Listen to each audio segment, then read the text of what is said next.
The mission of McNally House is to provide the utmost care for those who are facing end of life in a residential setting. At McNally House, we're changing lives every day, allowing people to live their lives to the fullest, to the very end. The story of McNally House started back in 2005 when Dr. Denise Marshall put a call out to the community and said, you know, this is something that's missing in the West Niagara area. There became an accumulated understanding through our healthcare community and the community itself, and certainly those of us providing palliative care in Niagara West, that we had a pretty good model of care, in fact, you know, exemplary. But we're missing one key piece. We were missing that alternative setting of care where people could be cared for if they really wanted to be here in their home communities, but it just wasn't working out for them to be at home. So I think it was an organic realization over time that we needed a caring residential place for people who would like to be in a home-like setting but couldn't manage in their own home at end of life. The story of that call to the community has been quite a success story, in that that was in late 2005, and by April 2008 we had the funds raised in order to open the doors, and we had the building built. The one thing that I think makes Niagara West so special is the tremendous generosity of its citizens. And McNally House is truly a beneficiary to this generosity.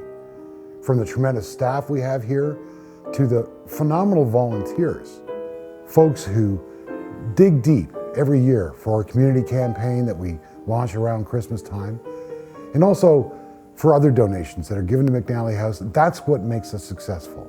That's what allows us to open our doors every day and to allow this place to be such a phenomenal institution. So when you enter the doors at McNally House, gone are the sterile floors of a hospital or the long corridors. You're going to see a beautiful home-like setting, slippers waiting for you at the front door, and rooms that really feel like home. Although it is a home-like setting, we do provide the highest level of medical care in palliative care. We are first and foremost a primary care-driven facility. That means that our family doctors in fact, our whole model of care here in Niagara West is driven by primary care, the family doctors. So when you are a resident at McNally House, you're under the care of your family doctor. Continuity of care is maintained, and those of us who are specialists in palliative care support primary care, the family doctor and the patient as a second layer of support. So we are a primary care run facility. Currently we have about 120 volunteers, and they put in almost 8,400 hours a year. We had a friend here one time.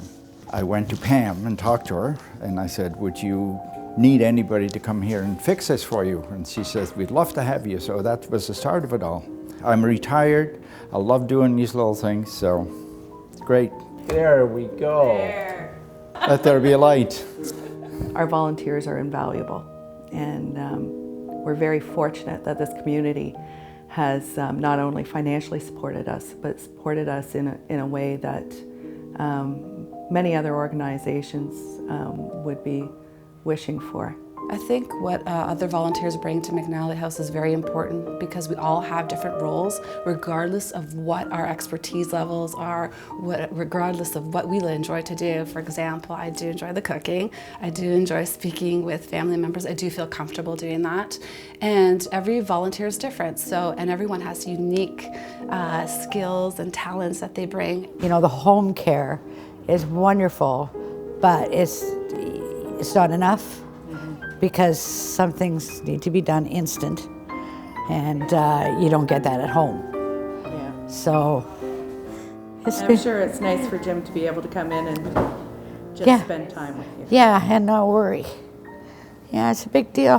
When my husband was here, the love and the care that I got from the staff and volunteers was just unbelievable. And I thought, if I can give back even a small percentage of that, it would be worthwhile. What really makes McNally House unique is that it was built by the community, is run by the community, and is sustained by the community. I don't know who originally said it, but the idea that a measure of a caring society is how well it cares for its frail and vulnerable members, people who are dying. So I think of that when I think McNally, and I think of standard of care. This should be the norm, not the exception. Been telling our story about McNally House, and families tell their stories about their positive memories, and that's one of our greatest goals, is that if a family can leave this experience not only with their loved one dying with peace and dignity, but also to have their family have these wonderful memories of a time here that they can spend. That's, you know, our utmost goal. So in your opinion, what makes McNally House such a special place? It's like home. That's the key. That's the key to the whole place. It makes people feel comfortable. You know, it's homey. And the people are homey. And they're here for all the right reasons.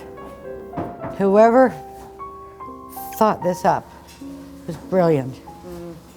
Brilliant. Yeah, we need more. We do, don't we? We need more. We need the word to get out on how these things operate. You know, the government contributes a certain amount, but then after that, they're on their own. And that's what people have to know.